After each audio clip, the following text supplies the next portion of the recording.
Hi students, in this video, we're going to solve problems involving similar shapes and scale drawing. We'll look at some definition and facts.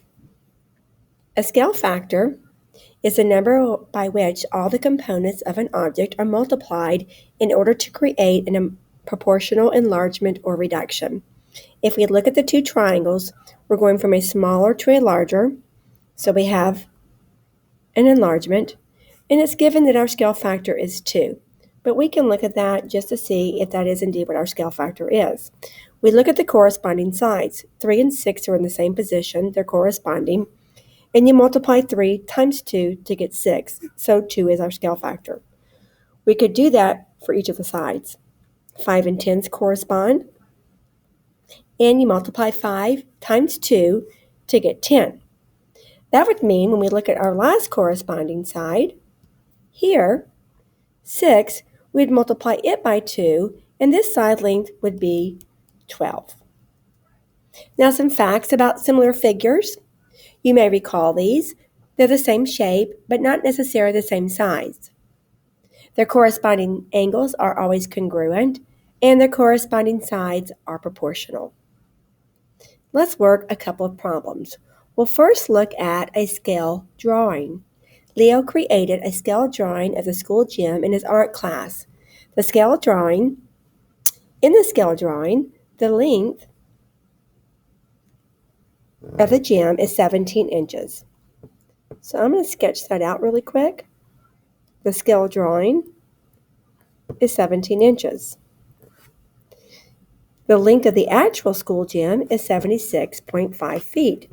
So I'm going to draw another line that represents the actual school gym.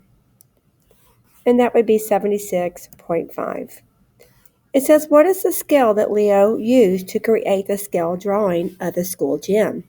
All I'm looking for is the scale factor. What do I multiply 17 by to get to 76.5?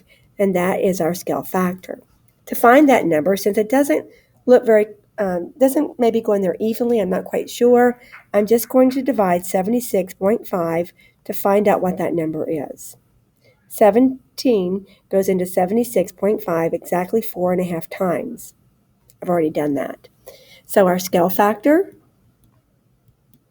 is 4.5. Okay, so now let's look at two quadrilaterals, and we're given the information that they are similar. The question is, what is the length of WZ? This is WZ, so what is the value of X? Since the quadrilaterals are not in the same position, we could redraw them. However, there is another way that you can do that without redrawing these. We can look at the names, and K and W are in corresponding positions. So we're going to use that information, WZ, or the first and last letters in that quadrilateral name. So that side length corresponds with the first and last letters in this quadrilateral name, K and N. So K and N and W and Z are corresponding sides. Now we just need one more set of corresponding sides to set up a proportion. I'll use KL. KL corresponds with WX, and here is WX. Now I'm going to set up my proportion to solve for WZ. I'll start with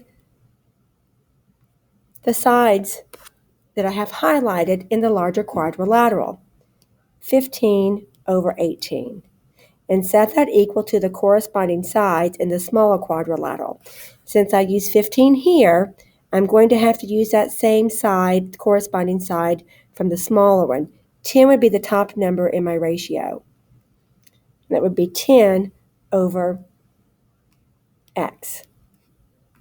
I'm going to, since 15 doesn't go into 10 evenly, I'm going to simplify this. That becomes, if I divide this by 3 and this by 3, I get 5 over 6 is 10 over X.